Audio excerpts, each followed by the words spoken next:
ano tá acabando, o novo ano vai começar. E é normal a gente querer fazer uma pausa nessa época do ano, até porque a gente fica cansado do ano inteiro, de todo o estudo, de todo o trabalho. E essa época de festas tem um monte de confraternização, então é normal a gente fazer uma pausa no estudo nessa época do ano. Mas qual longa tem que ser essa pausa para ela não comprometer tudo que você acumulou até aqui? Você já sabe que o estudo de inglês é cumulativo e o ideal é que não houvessem grandes pausas durante o seu processo de aprendizado. Principalmente quando você está ali no início, você ainda está construindo a sua base. Quanto mais tempo você fica sem entrar em contato com a matéria, com o que você está estudando, pior é para a sua aquisição. Depois que você já está nessa há um tempo e você já construiu uma base sólida, é mais tranquilo você fazer algumas pausas mais longas. Você vai perceber que você ainda tem uma perda, mas essa perda não é tão proeminente, tão significativa quanto a perda de quem está começando, de quem ainda está construindo uma base. Então, o ideal era que você não deixasse para parei de estudar inglês agora e só vou voltar depois do carnaval. Eu sei que é tentador, o ano termina e tudo para antes do Natal e só retorna depois do carnaval, mas se você fizer isso, se você der esse grande período de pausa durante seus estudos, você vai sentir a perda de tudo que você construiu, porque o cérebro trabalha com relevância. O que é relevante? O que você olha todo dia, o que você pratica com frequência. E o que deixa de ser relevante? Aquilo que fica lá dormente, não utilizado. Então, se você deixar o seu aprendizado muito tempo parado, ele vai ficando cada vez mais para trás no seu cérebro, de forma que quando você precisa acessar aquela informação, ela não está mais ali disponível para você logo de cara. Você vai precisar ficar pensando um tempinho. Às vezes você quer falar a palavra e você não lembra, você só lembra, sei lá, um dia depois, 2 dias depois, quando já não é nem mais importante para você falar aquela palavra, aí é que você vai lembrar. Ou então você sente que você trava mais para construir as frases, porque você desacostumou de fazer o seu cérebro pensar naquelas estruturas. Então, assim, o ideal mesmo era você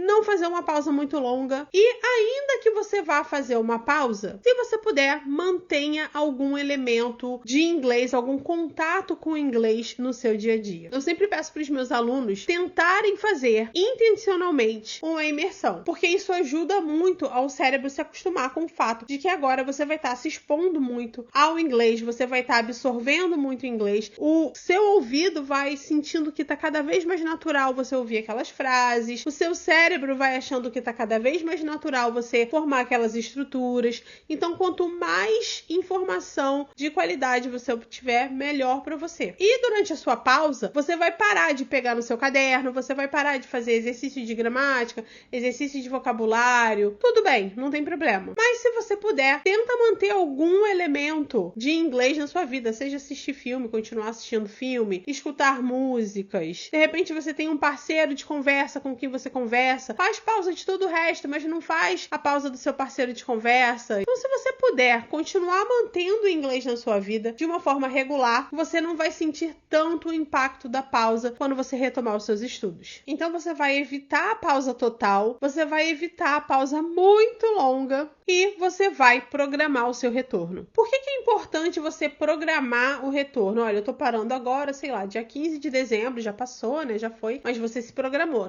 A partir do dia 15 de dezembro, eu vou fazer uma pausa nos meus estudos e eu vou retornar quando? Se você deixar essa data em aberto, se você não tem o comprometimento de ter ali um professor com você que vai estar te chamando, olha, já está na hora da gente voltar, vamos voltar às aulas. Se você está conduzindo o seu estudo sozinho ou se você tem um curso comprado, que você mesmo é quem gerencia como o andar da carruagem vai rolar, a probabilidade é que se você deixar a sua vontade mandar, você só vai voltar depois do carnaval mesmo, ou quiçá até depois disso. Então, o ideal é você ter um comprometimento. Mantenha uma agenda ou escreva no seu caderno. O caderno que você usa para poder estudar pode ser o mesmo lugar onde você faz uma agenda de estudos. Você pode selecionar as 10 primeiras páginas ou as 10 últimas páginas. Se for um caderno inteligente, melhor ainda. Eu vou até deixar aqui na descrição o link de um caderno inteligente para você, porque eu acho que esse caderno é o melhor caderno para quem está estudando e você pode comprar ele no tamanho que você preferir. O importante importante é que você consegue mexer nas folhas de uma forma que o aprendizado e as anotações ficam muito flexíveis. Então, vou deixar o link aqui para vocês na descrição. E se você estiver trabalhando com caderno, você pode reservar algumas folhas para você poder fazer a sua agenda anual de estudos. Dessa forma, você vai marcar quando você vai fazer a pausa e você vai marcar também quando você vai voltar. E cumpra! Comprometa-se com as datas que você agendou. Cumpra a sua agenda de estudos. Porque é muito ruim quando a gente passa um tempão e se esforça para conquistar algo e aí depois, por causa de preguiça ou porque a gente ficou enrolando, a gente acabou não retomando aquilo e isso vai gerar uma perda. É natural que se você fica sem praticar, você vai sentir que quando você recomeçar, você já não vai estar mais naquele nível que você conquistou. E aí, na hora que você recomeçar, já vai ser um ano novo, a gente já vai estar começando vida nova e é comum que a gente tenha novas metas. O importante na parte das metas é a gente manter metas realistas, porque a gente quer pensar grande, a gente quer atingir grandes objetivos, mas é muito melhor a gente fazer pequenas metas e ir reavaliando as nossas metas e a gente conseguir setar o tom para o nosso avanço aos pouquinhos do que a gente querer fazer uma meta grandiosa logo de início, que a gente não vai conseguir manter, porque a vida acontece, porque os imprevistos acontecem no dia a dia e a gente acaba muitas vezes não conseguindo concluir as metas que a gente estipulou. A gente também estipula metas, mas não estipula as reavaliações, porque às vezes a gente determina que vai alcançar aquela meta, mas não faz uma avaliação de como está indo aquilo ao longo do ano e só no fim do ano seguinte a gente senta para perceber, né, isso aqui não funcionou para mim. É melhor você definir pequenas metas com pequenos prazos e ir reavaliando essas metas ao longo desses pequenos prazos e ir reajustando a rota conforme você for evoluindo na sua meta, do que você pegar uma meta grande e só reavaliar uma vez por ano, no fim do ano, quando tudo já deu errado pelo ano inteiro. Então, escolhe uma metinha de 12 semaninhas, 3 meses. E metas realistas, tá? Não adianta você querer evoluir um livro inteiro em 3 meses, tá? Se o tempo que você tem para dedicar nesses 3 meses não condizem com o tempo necessário para completar um livro inteiro, ou um módulo inteiro, ou um curso inteiro, ok? Metas realistas. Então, dentro daquele período X de tempo, eu quero avançar até aqui. Você vai anotar no topo do seu caderno de estudos, você vai marcar semanalmente quantos dias e quais horários você vai estudar. Tudo bem se esses horários mudarem, se esses dias mudarem, mas o importante é que você tenha esse planejamento anotado, até para você poder sentir. No fim, conforme você forem passando as semanas, você vai dizendo, consegui estudar esse dia aqui, esse horário. Consegui estudar esse dia aqui, esse horário. Esse dia aqui não funcionou para mim. Esse dia aqui também não funcionou para mim. E aí você vai ajustando, remarcando, vendo que sessão de estudo funciona melhor para você, qual horário que funciona melhor para você, qual dia que funciona melhor para você. E no fim daquelas 12 semanas você vai avaliar, consegui estudar o tanto que eu queria dentro desse prazo?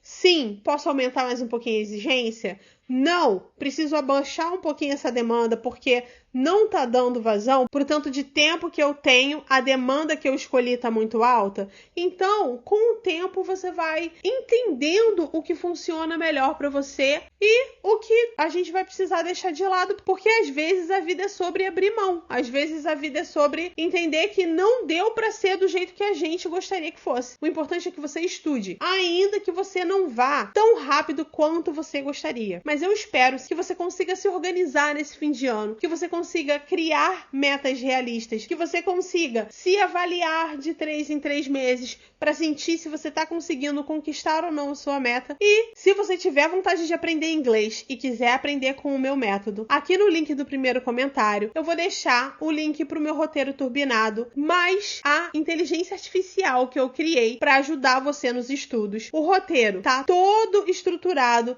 de forma que você não vai precisar ficar catando por aí o que eu vou estudar, o que vem primeiro, o que vem depois. Não, você vai seguir a tabela de estudos, você vai conseguir adaptar essa tabela de estudos dentro da sua estrutura, dentro da sua agenda, para você poder ir estudando aos pouquinhos e poder conquistando os degraus que você precisa conquistar para que você fale um inglês muito bom, que te coloque diante das oportunidades que você quer e que você consiga abraçar essas oportunidades, porque você conquistou finalmente a fluência que você desejava. Aprender inglês não é impossível, mas também não é fórmula mágica. Você vai conseguir se você botar o seu esforço, a sua dedicação, e fica mais fácil se você tiver na mão um método que te ajude e que se adapte à sua agenda. Então, se você quer começar esse novo ano estudando inglês, fazendo o que você precisa fazer para você poder atingir a fluência que você quer ter, vem comigo que eu quero te ajudar. Por menos do valor de uma pizza do fim de semana, você vai conseguir ter um roteiro estruturado na sua mão, uma inteligência artificial preparada para poder receber as suas dúvidas e poder te ajudar a criar a sua fluência, e você vai conseguir atingir o nível de fluência que você precisa para poder conquistar os objetivos que você quer. Vamos juntos construir a sua fluência e a gente se vê no roteiro turbinado.